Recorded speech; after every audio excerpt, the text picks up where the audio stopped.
Shalom pemirsa yang diberkati oleh Tuhan. Bertemu kembali dalam seri pelajaran Sekolah Sabat.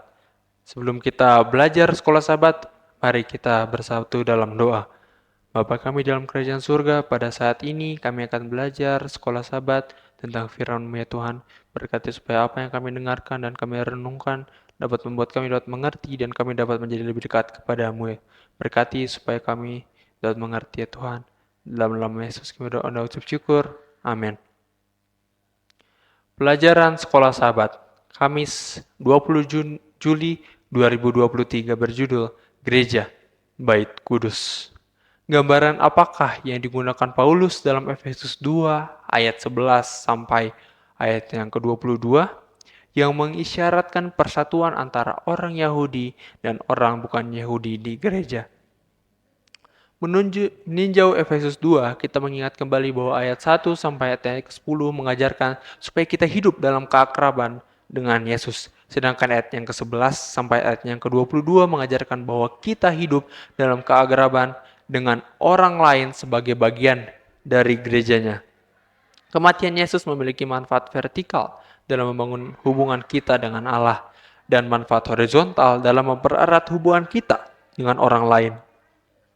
Melalui salib, Yesus menghancurkan semua yang memisahkan orang percaya bukan Yahudi dari orang Yahudi, termasuk penyalahgunaan hukum untuk memperlebar jurang pemisah.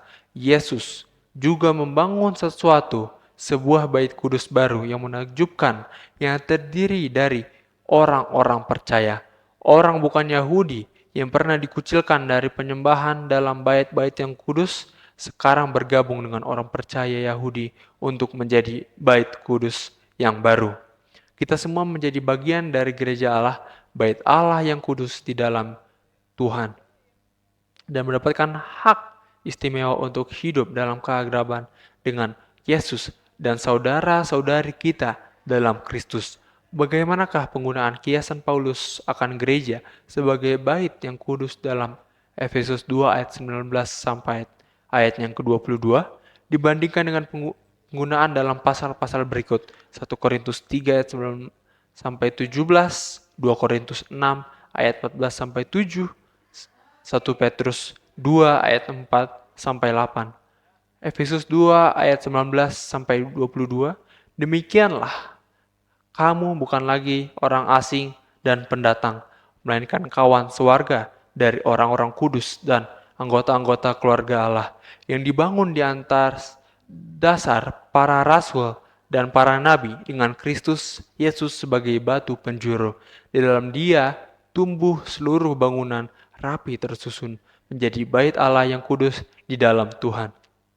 Di dalam Dia, kamu juga turut dibangunkan menjadi tempat kediaman Allah di dalam Roh. 1 Petrus 2 ayat 4-8, dan datanglah kepadanya batu yang hidup itu, yang memang dibuang oleh manusia, tetapi yang dipilih dan dihormat di hadirat Allah. Dan biarlah kamu juga dipergunakan sebagai batu hidup untuk pembangunan suatu rumah rohani, bagi suatu imamat kudus untuk mempersembahkan persembahan rohani yang karena Yesus Kristus berkenan kepada Allah. Sebab ada tertulis dalam kitab suci, sesungguhnya aku meletakkan di Sion sebuah batu yang terpilih, sebuah batu penjuru yang mahal, dan siapa yang percaya kepadanya tidak akan dipermalukan.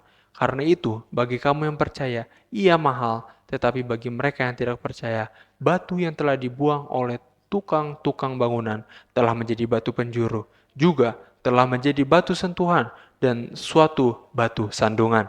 Mereka tersandung padanya karena mereka tidak taat kepada firman Allah, dan untuk itu mereka juga telah disediakan.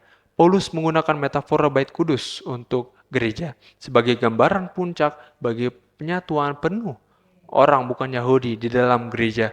Sebelumnya dilarang beribadah di halaman Israel dalam bait yang kudus. Mereka sekarang tidak dapat hanya mendapatkan akses, tetapi mereka sendiri menjadi bahan bangunan untuk bait kudus baru itu, yang dirancang sebagai tempat kediaman Allah di dalam Roh.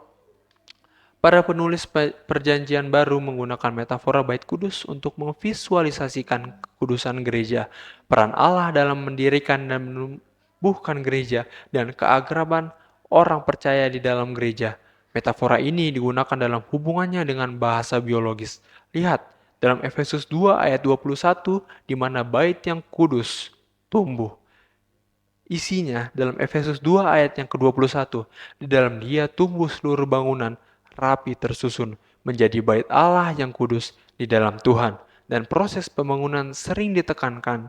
Lihat dalam Efesus 2 ayat yang ke-22, kamu juga turut dibangunkan. Isinya, di dalam dia kamu juga turut dibangunkan menjadi tempat kediaman Allah di dalam roh. Alih-alih gambaran statis, gereja dapat mengakui identitasnya sebagai bait dari Allah yang hidup.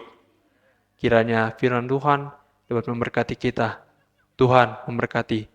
Mari sama-sama kita berdoa. Bapa kami yang bertata dalam kerajaan surga, pada saat ini kami sudah selesai mendengarkan firman-Mu ya Tuhan. Berkati agar firman-Mu ini dapat membuat kami masing-masing dapat menjadi lebih baik dan kami dapat menjadi berkat bagi orang di sekitar kami. Berkati Tuhan keseharian kita kami. Dalam nama Yesus kami doa dan ucap syukur. Amin.